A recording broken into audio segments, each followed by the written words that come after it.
लक्ष्मी जब ये बात कही मैं 40 साल रहूंगा, तो वो बच्चा तो गरीब था, बोले ऐसा करे उपाय कि 40 साल बाद भी मेरे यहाँ से ना जाए। देखिए ध्यान दीजिए, 40 साल बाद भी मेरे यहाँ से न जाए, मैं ऐसा उपाय करूं। अब वो क्या करता, जहां काम करने जाता 2 रुपया सोचता तो 5 रुपया मिलते, इतना प्रॉफिट होने लगा, रोज धन, उसके पास बहुत पैसा हो गया। और जब बहुत पैसा हो गया, बोले अब ऐसा करेंगे मेरे यहाँ से जाए ना, क्या करेंगे? तो उसने मकान बनाने की सोची, और जब सोच ली तो उस पुराने जमाने में मकान में लकड़ी से पाटा जाता था, तो उसको अपने यहाँ कड़ी कहा जाता है, कहीं कहीं पर म्यार भी कहा जाता है। तो लकड़ी जो थी धन्नी जिसे चढ़ाई गई कड़ी, तो लोहार को बुलाया, बोले इसको छेद कर और इसके अंदर सोने चांदी के सिक्के भर दे, और भर के चढ़ा देंगे, और फिर ये देखे मेरे यहाँ से कैसे जाती है। देखो 40 साल उसने कमाया, ना तो खा सका, ना खिला सका, ना दान धर्म कर सका, ना कुछ कर सका। 40 साल जोड़ जोड़ के उसने उन धनियों में भरा और बढ़िया मकान बना के तैयार कर लिया। 40 साल पूरे हो गए, 1-2 दिन शेष रह गए। उस समय लक्ष्मी आई और लक्ष्मी बोली, देख भाई, मैंने तेरे से कहा था ना मैं 40 साल रहूंगी तेरे पास, अब 40 साल पूरे कल परसों में पूरे हो रहे हैं। अब हम तुम्हारे यहां से जा रही हूं और फला गांव में जाऊंगी, ये भी बता दिया, फला गांव में फला व्यक्ति के यहां जाऊंगी। तो बड़े घमंड से वो बोला, हाँ जाओ जाओ जाओ। उसने घमंड किया, जाओ कह दिया, लेकिन उसे पता नहीं था, अरे अब्दू कुदरत की गतन्यारी, अब्दू कुदरत की गतन्यारी, रंग नवाज करे वो राजा भूपत करे भिखारी, अब्दू कुदरत की गति न्यारी। उसे नहीं पता था क्या होने वाला। रात से बरसा पानी, 24 घंटे खुला ही नहीं, इतना पानी बरसा, इतना नदी में आ गई बाढ़, नदी के किनारे गांव, पूरा गांव ही बह गया। और जब गांव बह गया तो उसका मकान नया नया बया था, वो भी बह गया। और जब बह गया तो नदी में सारी लकड़ियां गांव की जा रही, उसकी भी जा रही। केवट लोग आगे जब बाढ़ थम रही है तो वो लकड़ियां निकाल निकाल के रख रहा है। देखा ये बड़ी सुंदर लकड़ी है, तो उसको एक जगह रख दिया। तब तक वही व्यक्ति आया, बोले केवट, बोले हाँ तूने तो नाव से निकाली है नदी से, दे दे ये कड़ी मुझे, मेरा घर बना खड़ा है, केवल पाटने को रह गया है, ले ले भाई। तो थोड़े पैसे दे करके उसने ले ली और ले करके उसने कड़ी चढ़वा दी और अपना घर बना लिया। अब वो भैया रो के रह गया, 40 साल कमाया, एक पैसा ना तो खा सका और ना खिला सका। इसलिए साहब कबीर कहते हैं, खा ले पी ले ले दे ले, यही बात है अच्छी, और दिनाचार सदगुरु को भजले, क्या बांधे गांठी, दीवाने मन को तेरा साथी। लोग ना तो खाते हैं और ना खिलाते हैं, ना कहीं दान कर पाते हैं, ना धर्म कर पाते हैं। और दान धर्म की तो बात आज ऐसी आ गई है कि आज दान धर्म के नाम पर बहुत मुश्किल होता है। हाँ, दान धर्म वहां हो जाएगा जो लोग तुमसे पैसा निकालना जानते हैं, वे तुम्हें 4-6 बातें ऐसी सुनाएंगे और वो तुम्हें लूट ले जाएंगे, तुम जान भी नहीं पाओगे। लेकिन तुम सोचो कि अपने इच्छा से हम कुछ दान कर दें, ऐसा नहीं है। इसलिए आप देख रहे हो बड़े बड़े मठों के अंदर अरबों खरबों की संपत्ति है, वहां चले जाओगे आंख बंद के, क्योंकि वहां दान पात्र लगा है, जाओगे वहां आंख नीच के, और केवल आप लोग पैसा नहीं डालते हैं। हम देखा गुरुद्वारे में, पटियाला में जाता हूं, वहां गुरुद्वारा है, गुरुद्वारे में दान पात्र रखा है, वहां सोने का मंदिर बनना है। सोचो माताएं जाती हैं चुपचाप अपने कानों के आभूषण खोल के उसमें डाल देती है, ना जाने कितना लोग सोना डाल देते हैं, चैने उतार के उसमें डाल देते हैं।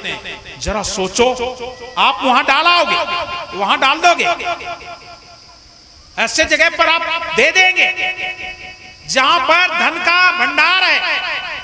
लेकिन जहां पर संत सेवा हो रही हो, जहां गरीब अनाथ असहाय को भोजन दिया जा रहा हो, वहां पर आपको दान करने में समस्या जाती है।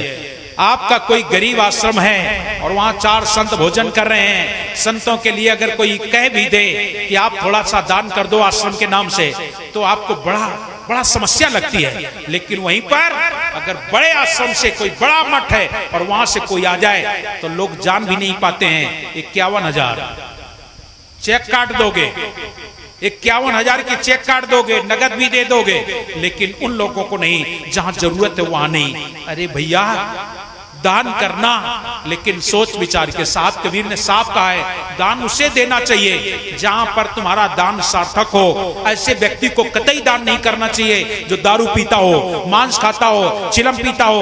ऐसे व्यक्ति को दान भी नहीं करना चाहिए। क्यों? तुमने दान किया वो जाके पी लेगा। अरे दान उसको करना चाहिए, तुम्हारा पैसा जाए तो कम से कम भक्ति भजन सत्संग में लोग जो है उन्हें कुछ मिले, भूखे प्यासे गरीब अनाथ असहाय को मिले। अरे भाई तुम नहीं ढूंढ पाओगे तो वहां पर तो लोग आ रहे हैं तो उनको भोजन मिल जाए, ऐसी जगह दान कर देना चाहिए। लेकिन ऐसी जगह लोग दान करने में कतराते हैं और बड़े बड़े मठों में दे आते हैं। तो विद्या धन और कुल यह अभिमान है हमारे जीवन में। विद्या और धन का अभिमान। ये धन का अभिमान मत करो। वो चला गया, उसका सारा धन चला गया ना। उसने सोचा कि लक्ष्मी हमसे कह रही कि फला गांव जाऊंगा, चलो देख ले वहां है कि नहीं। गया 2-4 दिन बाद तो कड़ी चढ़ा चुका था, वो बढ़िया बन चुका था मकान।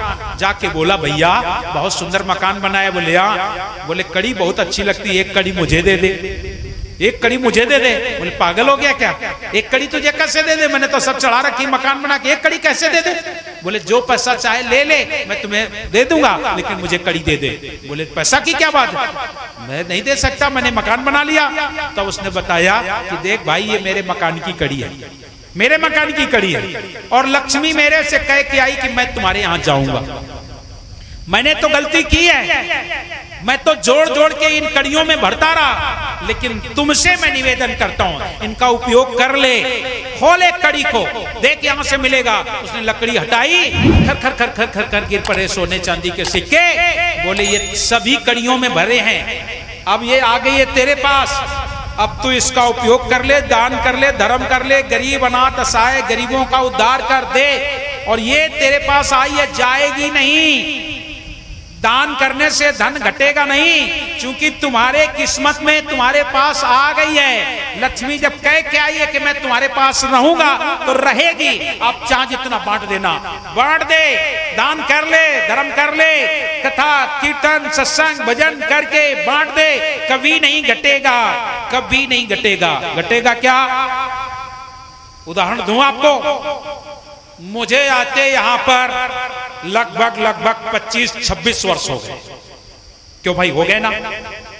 सन 97 से लगभग 96 से मैं आ रहा हूं यहां पर। 26-27 वर्ष हो चुके मुझे आते।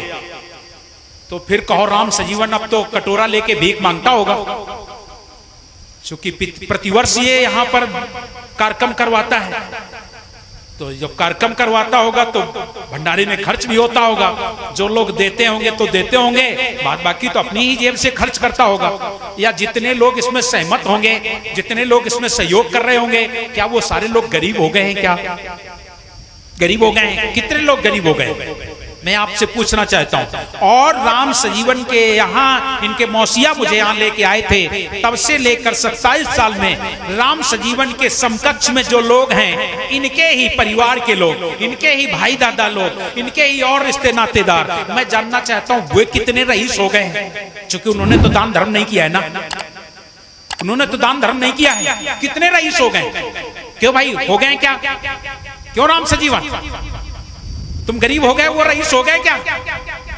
अरे ऐसा नहीं हो सकता है, ये हमेशा याद रख लेना, ऐसा नहीं हो सकता है। इसीलिए तो कहा है धर्म किए धन ना घटे।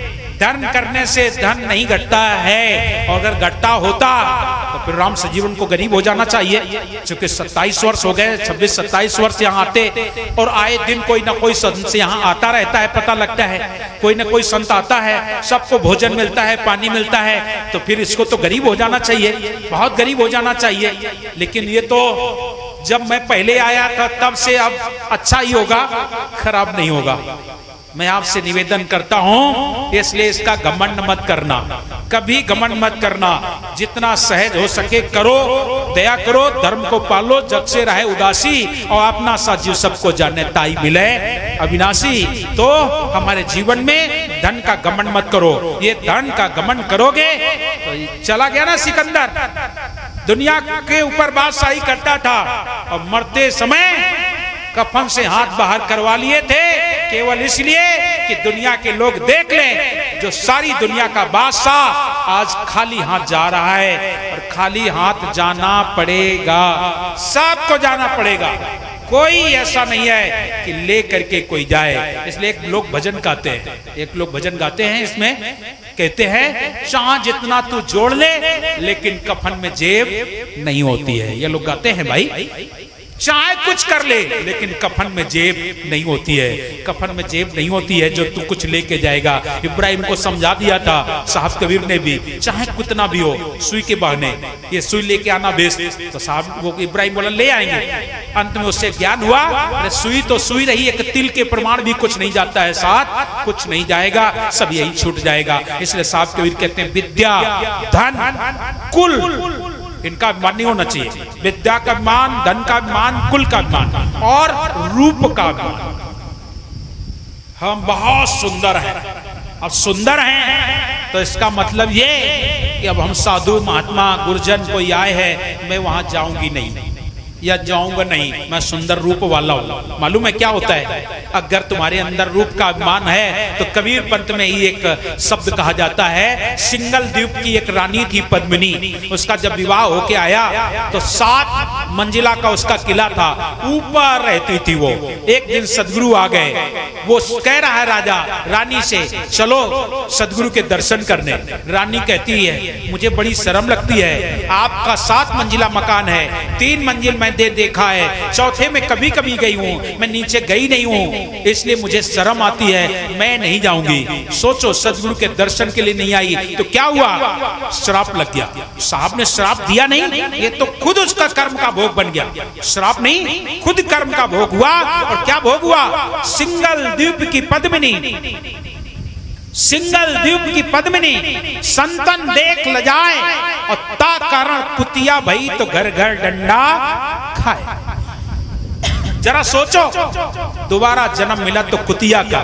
साहब बोले अब शर्म नहीं लग रही क्या, अब तू जाती है दरवाजे दरवाजे तो मार खाती है। इसलिए कभी भी रूप का भी अभिमान नहीं करना चाहिए। संत तो संत होते हैं, संतों, साहब कबीर ने रूप के बारे में एक और शब्द कहा है, रूप ही नहीं कई चीजों को उसमें कहा। मैंने पहले बताया मुझे भजन आते नहीं, लेकिन कुछ